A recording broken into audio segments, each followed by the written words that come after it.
So hello everyone, welcome back to my new blog. So आजको भ्लगमा तपाईँहरूलाई स्वागत छ। सो सबैजना सन्चै हुनुहुन्छ होला, म पनि एकदमै सन्चै आरामै छु। सो गाइस, आजको भ्लग चाहिँ फेरि धेरै दिनपछि म भ्लग बनाइरहेको छु। सो त्यही हो, अबदेखि चाहिँ फेरि म रेगुलर भ्लग हाल्ने कोसिस गर्छु। सो आज चाहिँ म फेरि साइकलमा आएको छु होइन। र आजको मौसम चाहिँ एकदमै राम्रो भइरहेछ।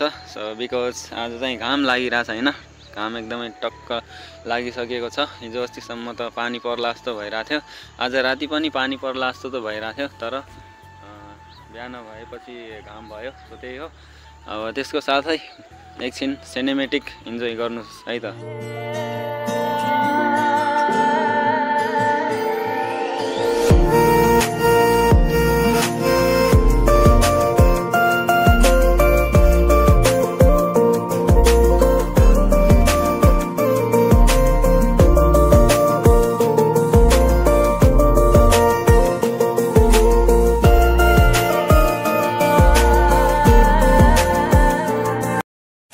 म चाहिँ यहाँदेखि अब सिनेमेटिक सर्ट लिएर निस्किसकेको छु। सो यो भ्याले मेरो साइकल। सो आज चाहिँ फेरि म हिँडिसकेको होइन, हाम्रो गाउँको बाटो यस्तो छ।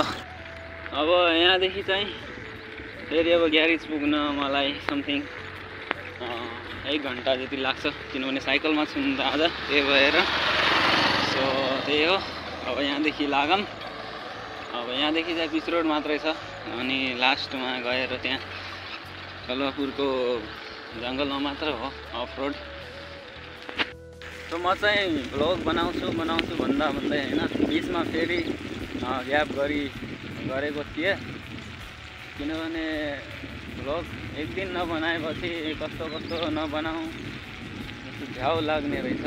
त्यही हो, भ्लग नआउनुको मेन रिजन चाहिँ काम पनि, त्यसमाथि 1-2 दिन भ्लग नबनाएपछि भ्लगै क्यामेरा उठाउँदाखेरि कस्तो लाग्दो रहेछ। सो त्यस कारणले भ्लग नआएर हो। सो फेरि पनि म ट्राई गरिरहेको छु बिस्तारै अब डेली भ्लग गर्नलाई होइन। सो त्यही हो, अब यहाँदेखि चाहिँ ट्याक्टर कलवापुर पुग्नलाई 1 घन्टा जति लाग्छ होला होइन। आज पनि म साइकलमा साइकल बनाउन जान्छु होला झलारी। सो त्यहाँ पनि देखाउँछु म के कस्तो हुन्छ होइन साइकल पसलमा। झलारी बजार डिस प्याड हाल्नुपर्ने छ मेरो साइकलको। सो अगाडिको डिस प्याड सकिसकेको छ।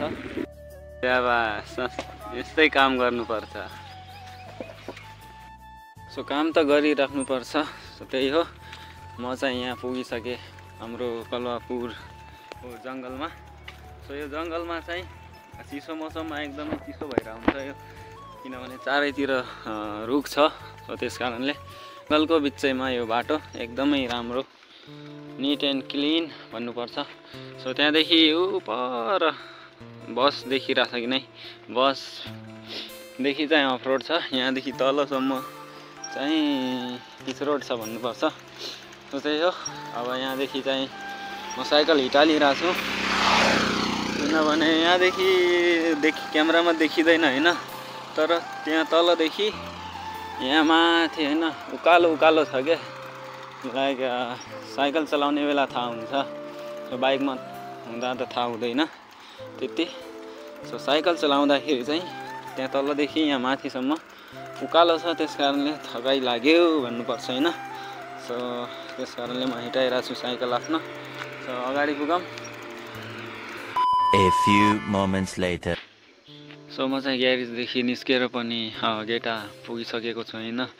सो त्यही हो, यहाँ चाहिँ म के गर्न आएको भन्दाखेरि खासमा सो मामालाई यहाँ धनगढी लिएर आउनु पर्ने थियो, धनगढीको गाउँमा उहाँको कुनै केही काम थियो। सो त्यस कारणले सो म चाहिँ एकछिन यहाँ गेटाको यो हस्पिटल हेर्न आउनु भनेर ठ्याक्क आएको। यहाँ चाहिँ हल्का काम पनि थियो, त्यस कारणले यहाँ आएको।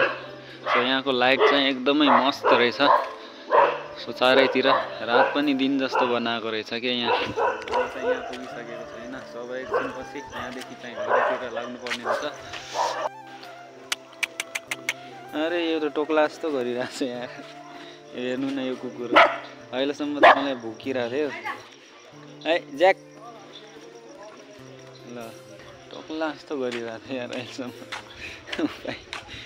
कुकुरको बगालै रहेछ त ओ माया साइकल साइकल त खतरा रहेछ यार यो म चाहिँ आफ्नो बुवाको बाइकमा आएको छु होइन आज चाहिँ साइकल चाहिँ मैले आफ्नो ग्यारेजमै राखिदिएँ सो त्यही हो आज चाहिँ साइकल पसलमा जान्छु भनेको थिएँ सो त्यहाँ जान भ्याएन सो त्यही हो अब यहाँदेखि चाहिँ घर अहिले एकछिन पछि हामी हिँड्छौँ होला